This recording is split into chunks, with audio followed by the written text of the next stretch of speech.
अस्सलाम वालेकुम, welcome back to JK civil services. हमने जो बायोलॉजी की रिवीजन सीरीज स्टार्ट की थी उसमें हमने लाइफ प्रोसेस पार्ट जो है वो कंप्लीट कर दिया है। लाइफ प्रोसेस में हमने न्यूट्रिशन का रिवीजन किया, उसमें हमने रेस्पिरेशन का रिवीजन किया और उसमें हमने ट्रांसपोर्टेशन का रिवीजन किया। ठीक है, इसके साथ जो लाइफ प्रोसेस पार्ट है वो हमारा कंप्लीट हो गया। ठीक है, आज का जो टॉपिक हम रिवाइज करेंगे वो है vitamins and their deficiency diseases. Okay, vitamins क्या होती है और विटामिन्स की डेफिशिएंसीज की वजह से कौन कौन सी डिजीजेस होती है वो हम देखेंगे। Okay, firstly we will see what are vitamins, vitamins की डिस्कवरी, विटामिन्स के थोड़े से जो टाइप्स हैं उनके बारे में देखेंगे और उसके बाद हम चलेंगे विटामिन्स की डेफिशिएंसीज पे। ठीक है, और उन डेफिशिएंसीज की वजह से जो डिजीज होती है वो कौन सी है। Okay, vitamins term was derived from vitamins, vitamin term से डिराइव किया है विटामिन टर्म को। ठीक है, विटामिन्स खुद कॉम्बिनेशन है दो वर्ड्स का, vital and amines. Vital means necessary and amine, amine वो वाले ग्रुप्स होते हैं जिनमें नाइट्रोजन एटम प्रेजेंट होता है। ठीक है, वाइटल अमाइंस वो वाले ग्रुप्स होते हैं जिनमें एक तो नाइट्रोजन एटम प्रेजेंट होता है और जो हमारी बॉडी की फंक्शनिंग के लिए नेसेसरी होती है, हमारी ग्रोथ के लिए नेसेसरी होते हैं, इसलिए उनको कहा जाता है वाइटल अमाइंस। और जो उनकी शॉर्ट टर्म है वो है विटामिन्स। ठीक है, विटामिन्स को उसके बाद शॉर्ट किया गया था विटामिन्स, विटामिन्स में। ठीक है, विटामिन्स जो टर्म थी वो कॉइन की थी कैज़िमर फंक ने in the year 1912। Okay, Casimir Funk इसीलिए उसको कहा जाता है father of vitamin therapy. Okay, Casimir Funk ने टर्म कॉइन की थी vitamins in the year 1912 and that's why Casimir Funk को हम कहते हैं फादर ऑफ विटामिन थेरेपी। ठीक है, अब विटामिन्स क्या होते हैं? विटामिन्स वो वाले ऑर्गेनिक कंपाउंड्स होते हैं जो हमारी बॉडी को ज़रूरत लगते हैं उसकी प्रॉपर फंक्शनिंग और उसकी प्रॉपर ग्रोथ के लिए। ठीक है, ऑर्गेनिक कंपाउंड्स वो वाले कंपाउंड्स होते हैं जिनमें कार्बन प्रेजेंट हो। ठीक है, vitamins are the organic compounds needed for normal growth and functioning. ठीक है, उसके बाद vitamins are the essential micronutrients. हमने न्यूट्रिएंट्स में देखा था मैक्रो एंड माइक्रोन्यूट्रिएंट्स। मैक्रोन्यूट्रिएंट्स वो वाले न्यूट्रिएंट्स थे जो हमारी बॉडी को ज़रूरत लगते हैं लार्ज अमाउंट्स में, और माइक्रोन्यूट्रिएंट्स वो वाले न्यूट्रिएंट्स होते हैं जो हमारी बॉडी को ज़रूरत लगते हैं कम अमाउंट्स में। ठीक, that our body needs in small amounts. ठीक है, अब विटामिन्स किस ग्रुप में आते हैं? Micronutrients. Okay, these are not synthesized by body, hence taken through diet. ये हमारी बॉडी सेंसाइज नहीं करती है, इसलिए हम इसको इनटेक करते हैं। हमारा जो डाइट है, हमारा जो फूड है, उसके थ्रू हम इसको इनटेक करते हैं। ठीक है, most of the vitamins act as coenzymes और कोफैक्टर्स। जो बहुत सारे विटामिन्स ऐसे हैं वो एक्ट करते हैं एज कोएंजाइम्स और कोफैक्टर्स। कोफैक्टर्स और कोएंजाइम्स दो अलग अलग टर्म्स हैं, लेकिन यहाँ पे आप याद रखिए जो कोएंजाइम्स और कोफैक्टर्स है वो वाले मॉलिक्यूल्स होते हैं, वो वाले एलिमेंट्स होते हैं जो दूसरे एंजाइम्स के साथ बाइंड करके उनकी फंक्शनिंग में हेल्प करते हैं। ठीक, excess of vitamins in the body is called as hypervitaminosis। ये दो टर्म्स हैं जो विटामिन्स के रिलेटेड है। हमारी बॉडी में अगर एक्सेस विटामिन्स हो जाए उस कंडीशन को हम कहते हैं हाइपर विटामिनोसिस। एंड जो हमारी विटामिन्स की जो डेफिशिएंसीज है, हमारी बॉडी में अगर विटामिन्स का लैक हो जाए उसको हम कहते हैं हाइपोविटामिनोसिस। ठीक है, हाइपर मीन्स ज़्यादा और हाइपो मीन्स कम। ठीक, इसके बाद विटामिन्स के दो टाइप्स होते हैं, एक होता है water soluble vitamins and second one is the fat soluble vitamins. ठीक है, वाटर सॉल्युबल विटामिन्स वो वाले विटामिन्स होते हैं जो कि वाटर में इजीली डिजॉल्व होते हैं। ठीक है, इसलिए हम इनको वाटर सॉल्युबल विटामिन्स कहते हैं। These are not stored in the body। जो वाटर सॉल्युबल विटामिन्स होते हैं ये बॉडी में स्टोर नहीं होते हैं। ठीक है, These rarely cause toxicity। ये हमारी बॉडी में ज़्यादातर टॉक्सिसिटी कॉज नहीं करते हैं। बिकॉज क्यों नहीं करते हैं? क्योंकि ये वाटर सॉल्युबल होते हैं और जो वाटर सॉल्युबल विटामिन्स है वो इजीली एक्सक्रीट हो जाते हैं थ्रू यूरिन। ठीक है, ये यूरिन के साथ जल्दी से एक्सक्रीट हो जाते हैं, इसलिए ये हमारी बॉडी में ज़्यादातर टॉक्सिसिटी क्रिएट नहीं करता। ठीक, वाटर सॉल्युबल विटामिन्स में आपके एग्जांपल्स आते हैं vitamin C and vitamin B complex. इसको हम कॉम्प्लेक्स क्यों कहते हैं? क्योंकि इसमें बहुत सारे विटामिन्स आते हैं, विटामिन B1, B2, B3 जो हम आगे पढ़ेंगे। ओके, इसके बाद आता है हमारा फैट सॉल्युबल विटामिन्स, जो कि फैट या ऑयल में डिजोल्व हो। ठीक है, जो वाटर में डिजोल्व नहीं होता है। These are stored in liver and adipose tissues. हमारी बॉडी में जो लीवर होता है उसमें स्टोर होते हैं, और जो एडिपोज टिश्यूज होते हैं, एडिपोज टिश्यूज हमारी बॉडी के फैटी टिश्यूज होते हैं। ठीक है, जो ये वाले विटामिन्स है ये लीवर में स्टोर होते हैं, और हमारे एडिपोज टिश्यूज जो होते हैं, फैटी टिश्यूज जो होते हैं, उनमें स्टोर होता है। Overdose of the fat soluble vitamins leads to toxicity. जो वाटर सॉल्युबल विटामिन्स थे वो इजीली एक्सक्रीट होते हैं थ्रू यूरिन, लेकिन जो फैट सॉल्युबल विटामिन्स होते हैं ये इजीली एक्सक्रीट नहीं होते, इसलिए जो इनका ओवरडोज होता है वो टॉक्सिक होता है। ठीक है, वो हार्मफुल होता है। इसमें जो आपके एग्जांपल्स आएंगे वो है vitamin A, vitamin D, vitamin E and vitamin के। अब हम आते हैं हमारे मेन टॉपिक पे, जो है विटामिन्स, और विटामिन्स के डेफिशिएंसी की वजह से जो डिजीज होती है वो कौन सी होती है। ठीक है, पहले हम चलते हैं फैट सॉल्युबल विटामिन्स पे, उसके बाद हम देखेंगे वाटर सॉल्युबल विटामिन्स। ठीक है, फैट सॉल्युबल विटामिन्स में हमारा आता है vitamin A, vitamin D, vitamin E and vitamin के। इनका हम केमिकल नेम देखेंगे, इनका हम सोर्स देखेंगे, इनका हम फंक्शन देखेंगे, और उसके बाद जो इसकी डेफिशिएंसी की वजह से डिजीजेस होती है वो कौन सी होती है। Okay, firstly vitamin A, it's chemical name retinol. उसका जो सोर्स होता है वो होता है milk, butter, carrots and green vegetables. ठीक है, और भी सोर्सेस होते हैं।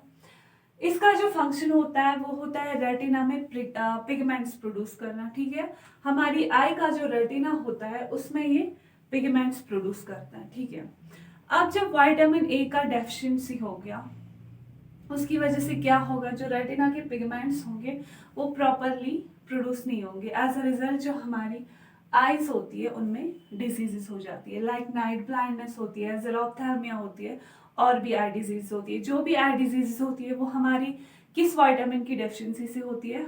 विटामिन ए की डेफिशिएंसी की वजह से। ठीक है, नाइट ब्लाइंडनेस में क्या होता है, जो डार्कनेस होती है उसमें हमें दिखाई नहीं देता है, और जो ज़ेरोफ्थैल्मिया होती है इसमें जो हमारी आइज होती है वो ड्राई हो जाती है। ठीक है, इसके बाद हमारा सेकंड फैट सॉल्युबल विटामिन होता है विटामिन डी, जिसका केमिकल नेम है कैल्सिफेरॉल, और इसके जो सोर्सेस हैं fish liver oils, butter, green vegetables and other sources. Okay, इसका जो फंक्शन होता है वो होता है calcium absorption and bone protection. ठीक है, ये बोन प्रोटेक्शन में हेल्प करता है।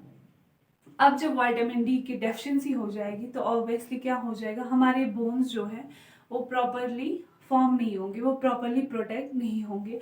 एज अ रिजल्ट हमारा ऑस्टियोपोरोसिस हो जाता है। ठीक है, ऑस्टियोपोरोसिस में बोन्स जो होते हैं वो ब्रिटल बन जाते हैं। ठीक है, और इसकी वजह से चिल्ड्रंस में एक डिजीज होती है जिसको हम रिकेट्स कहते हैं। रिकेट्स में क्या होता है, जो बोन्स होती है वो सॉफ्ट बन जाती है और उसके बाद वो बेंड हो जाती है। ठीक है, जिसको हम रिकेट्स डिजीज बोलते हैं।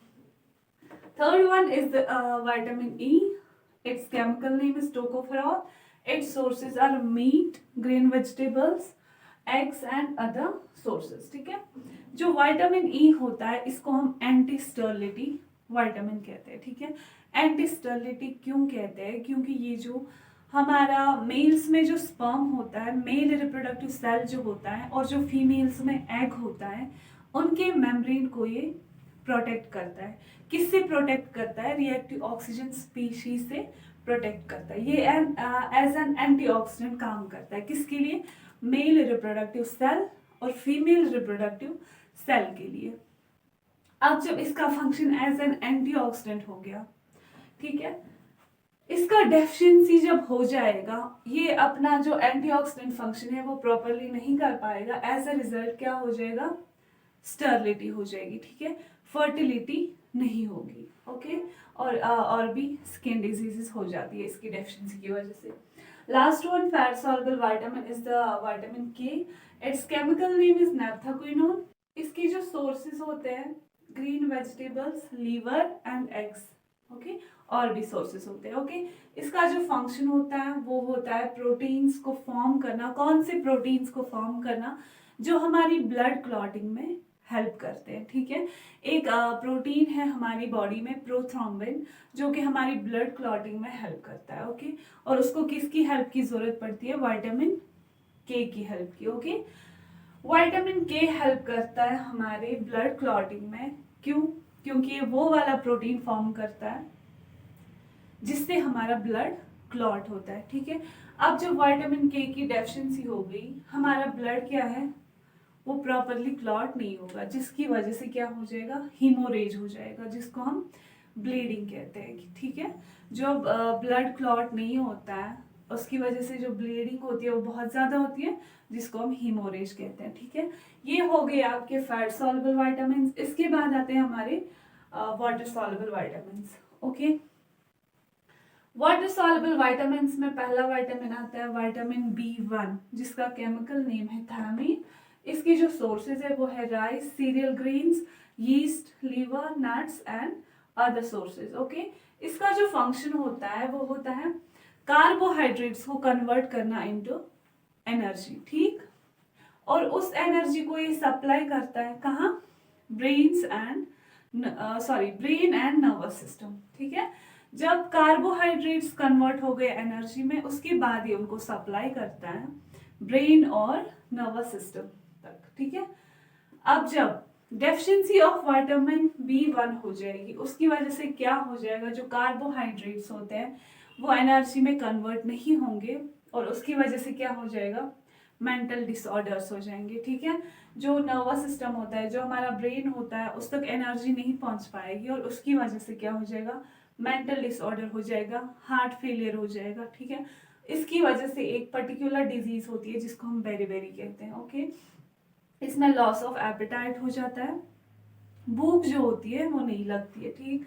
इसके बाद सेकेंड विटामिन आता है जो वाटर सॉल्युबल होता है, vitamin B2। Its chemical name is riboflavin. Its sources are liver, cheese, milk, egg white and green vegetables, okay.